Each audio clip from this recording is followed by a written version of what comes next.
hoje nós estamos em mais um Fala Saúde.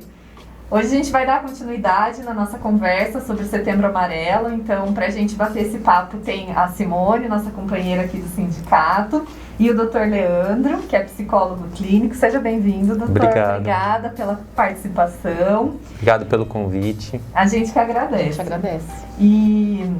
E aí a gente vai debater algumas perguntas, né, que a gente tem aí para conversar sobre esse tema. Se vocês tiverem dúvidas também, mandem nas nossas redes, a gente vai dar continuidade nos trabalhos com esse tema nos próximos programas.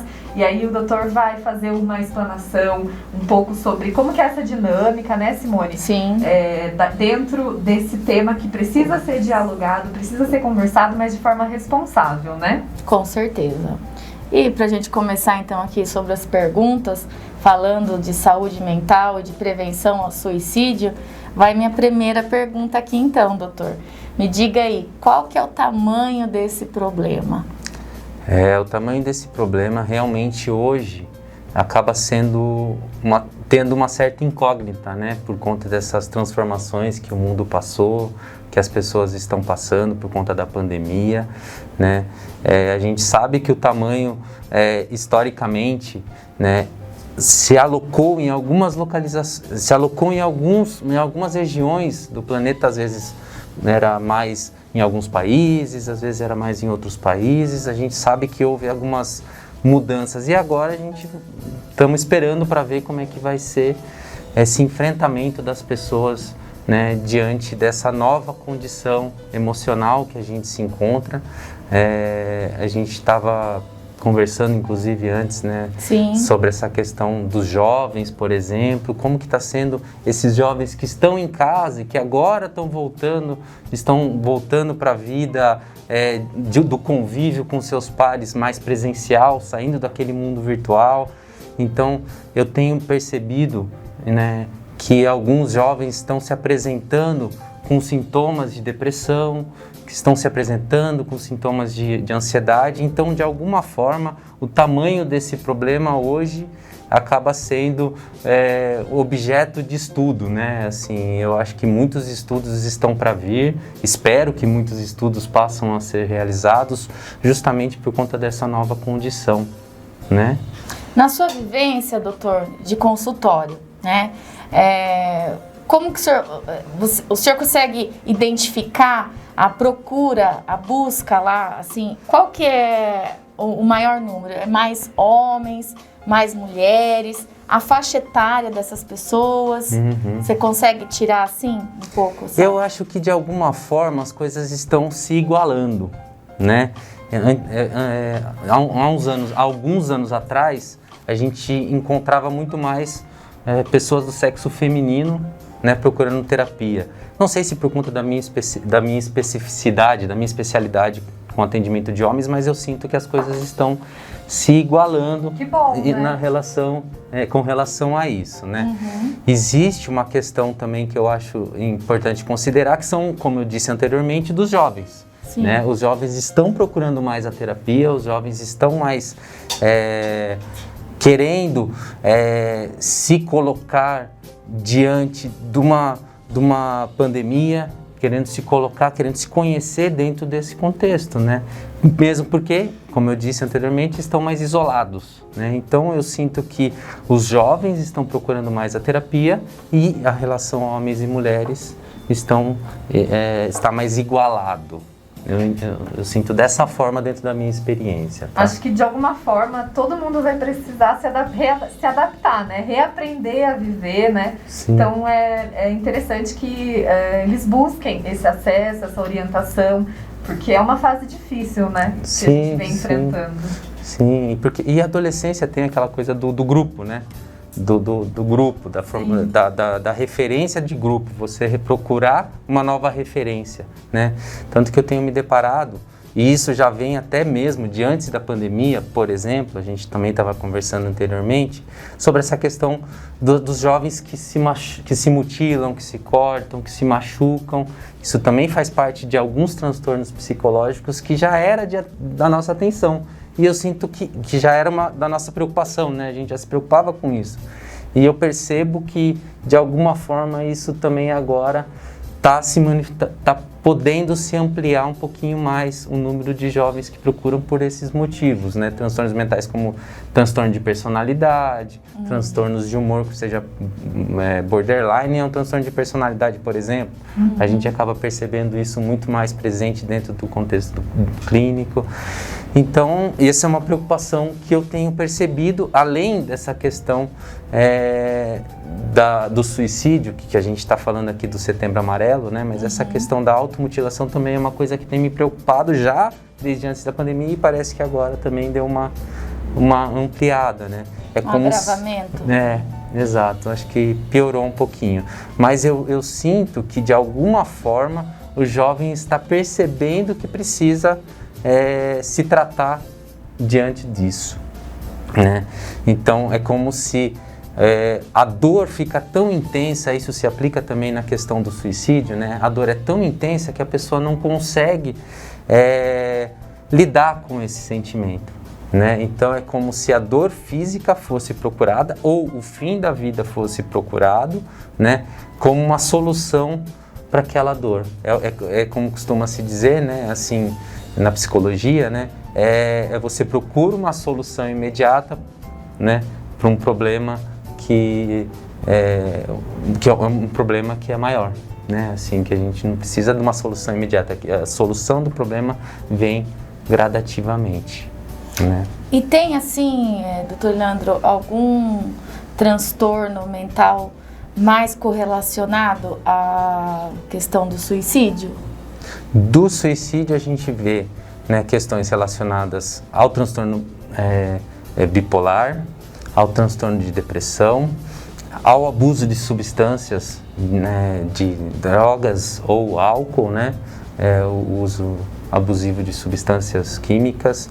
E então esses são alguns agravantes, sim, do problema, né? Além dessa questão do transtorno mental, acho que é importante ressaltar também alguns aspectos que podem fazer com que a pessoa se motive a isso, né? Por exemplo, atitudes impulsivas, né? Por exemplo, uma rigidez de personalidade, de caráter. Então, é como se a pessoa muitas vezes não conseguisse flexibilizar as coisas da vida. Então, ela, através de uma atitude muito rígida, de crenças muito rígidas, isso acaba dificultando ela no enfrentamento da dor, né? Sim. Aquele no dito popular que a gente costuma até cantar, né? Da Gabriela. Eu nasci assim, eu cresci assim, eu vou morrer assim. Né? Isso. Você não consegue ter essa flexibilização. Exato. De se adaptar. Então tem essa rigidez, né? Que eu acho que você bem colocou, bem exemplificou, né? E tem também essa questão da impulsividade, né? Assim, essa explosão emocional, porque a coisa está tão intensa dentro dela, né? Dentro da pessoa, que ela não vê mais solução para aquilo, né? Então, o que seria recomendado diante dessas circunstâncias? Vamos parar, vamos refletir, vamos ser acolhidos, ter pares que possam acolher a dor da pessoa, né? Ter pessoas que se relacionam com ela, que acolham a dor e que ela possa, vamos dizer assim, dissolver essa rigidez e refletir um pouco em cima do que ela está sentindo para poder estabelecer novos caminhos e novos processos de decisão, né? Diante daquilo que ela está sentindo. A gente pode dizer, então, assim, doutor Leandro, que é um processo, um trabalho inicial, assim, de lidar com as suas emoções? Sim. Eu acredito que sim.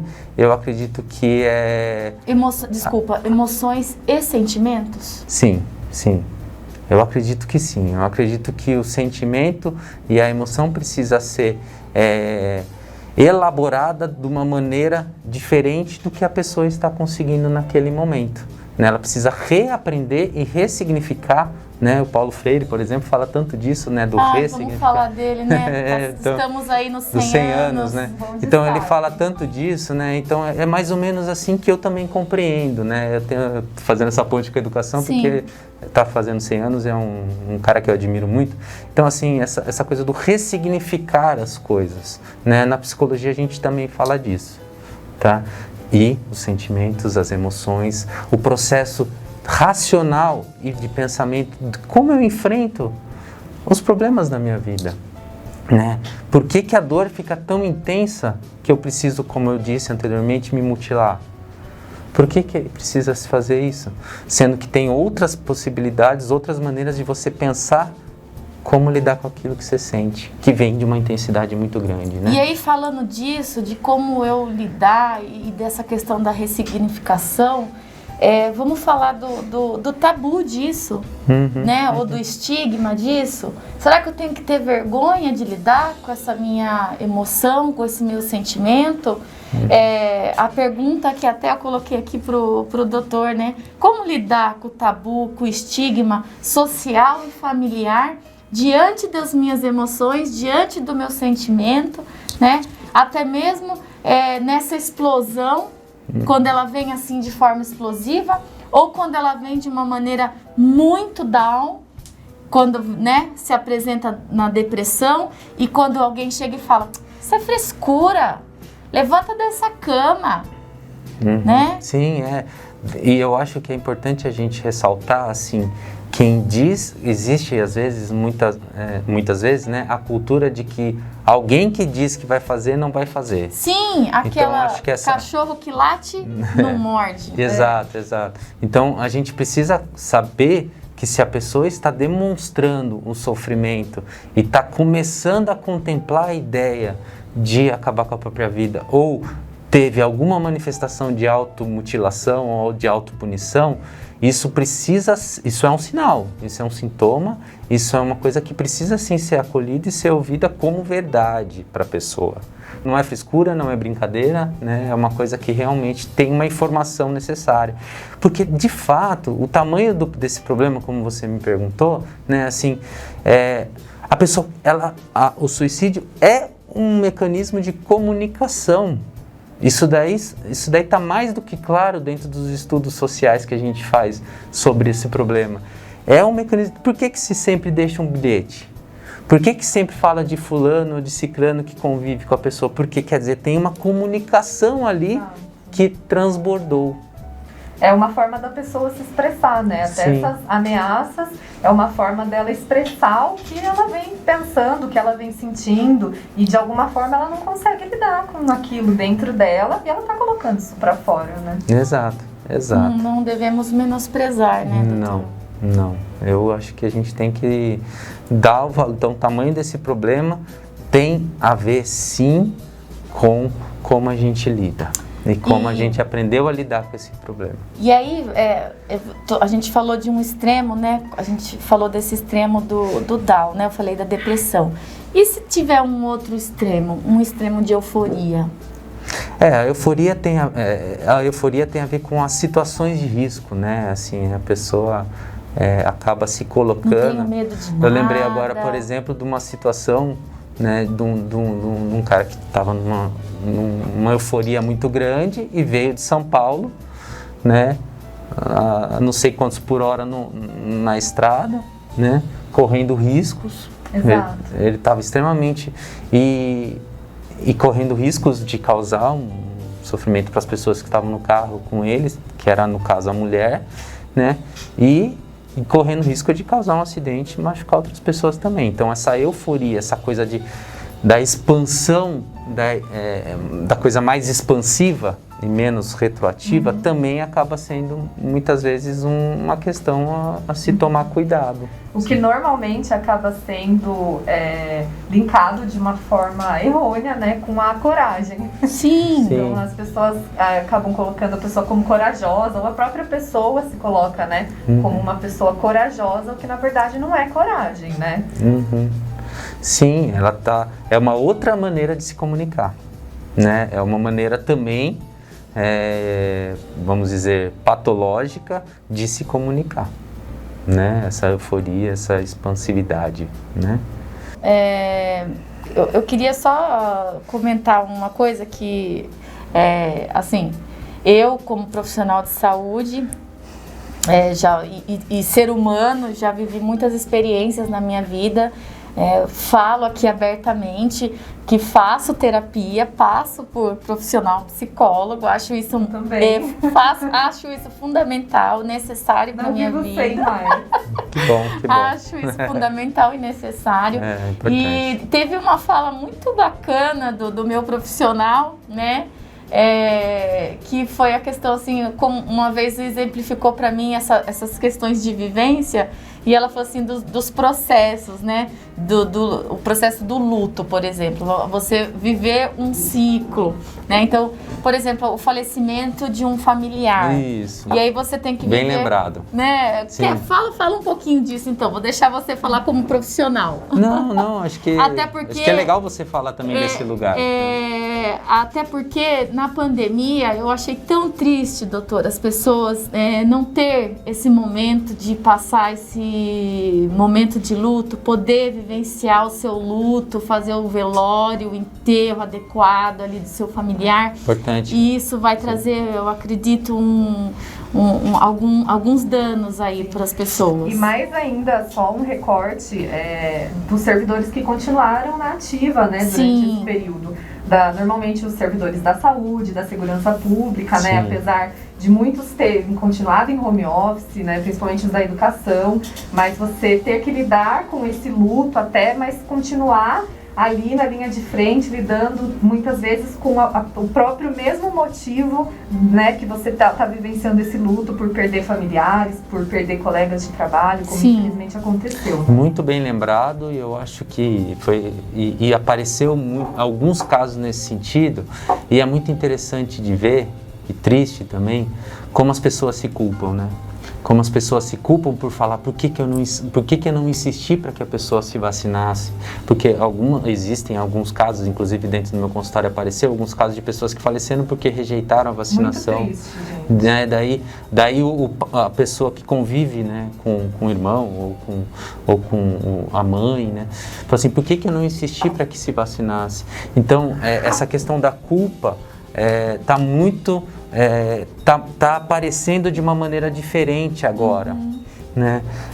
E essa questão também da responsabilidade, né? Da responsabilidade com a prevenção, né? Essa responsabilidade com a prevenção pela vacinação também, acho que essa palavra prevenção, de alguma forma, foi muito reforçada com essa pandemia. E o que acaba sendo, né, na teoria, né, um aspecto importante de se valorizar, um aspecto positivo, vamos dizer assim, que as pessoas estão olhando de maneira diferente para a prevenção.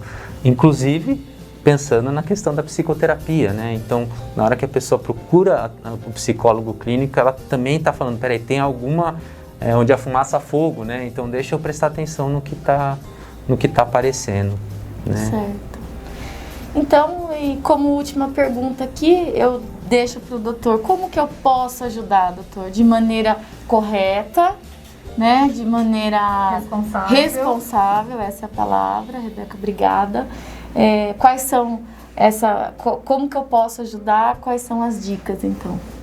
Eu acho que existem algumas dicas que a gente acabou colocando aqui no nosso bate-papo, mas eu acho que é principalmente o acolhimento, né? Principalmente a abertura, principalmente a valorização daquela vida, né? Eu vi que vocês fizeram um vídeo, né? Vocês falaram do CVV, né? Sim. Que é o Centro de Valorização da Vida. A valorização da vida, né? Eu acho que a valorização das pessoas que estão à nossa volta, a valorização daquele sentimento que de alguma forma foi, como eu disse, comunicado. Então, acho que como que eu posso ajudar? Respeitando a maneira com que as pessoas conseguem, com que cada um consegue comunicar a própria dor, né? E acolher essa comunicação com amorosidade, com respeito. Então, acho que essa questão passa por um posicionamento nosso diante do que o outro está trazendo. Te agradece, né, doutor, por esse bate-papo. Eu acho que foi muito rico. Muito rico mesmo.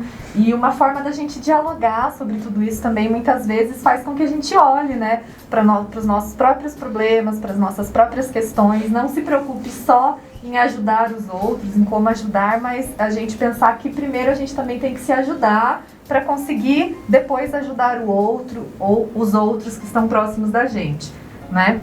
E obrigada, a gente agradece mais uma vez. Eu agradeço também. Doutor. Muito obrigado mesmo pela oportunidade, pelo espaço importante que vocês estão abrindo para a psicologia clínica, né? Para o cuidado.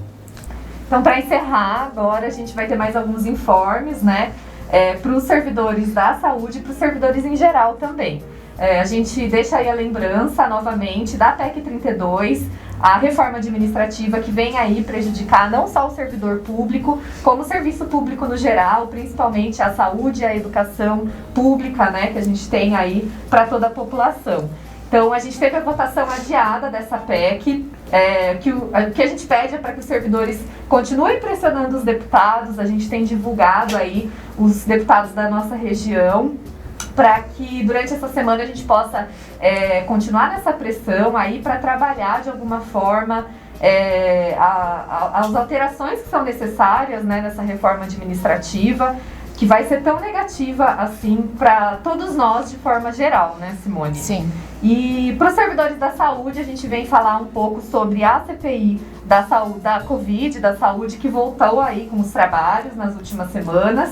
E nessa semana a gente está tendo algumas oitivas que são bem polêmicas, Simone. A gente teve aí a divulgação do escândalo do caso da Prevent Senior, né? Então a gente vai ter aí a oitiva de alguns membros que estão relacionados nesse caso. Fica também a nossa indignação, né?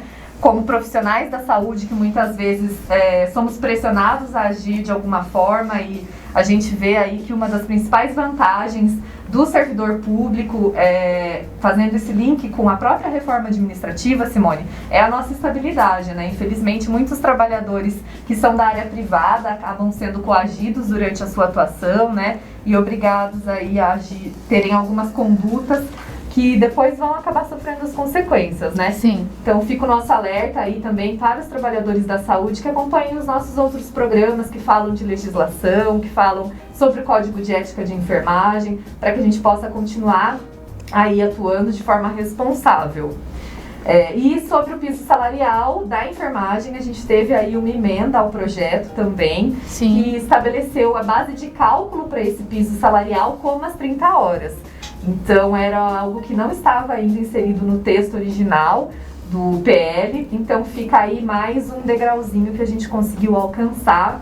E o nosso pedido para que os servidores possam acompanhar, né, e atuar nessa luta ao nosso lado. Juntos nós somos sempre mais fortes. Sintam-se abraçados. Até o próximo programa. Fala Saúde.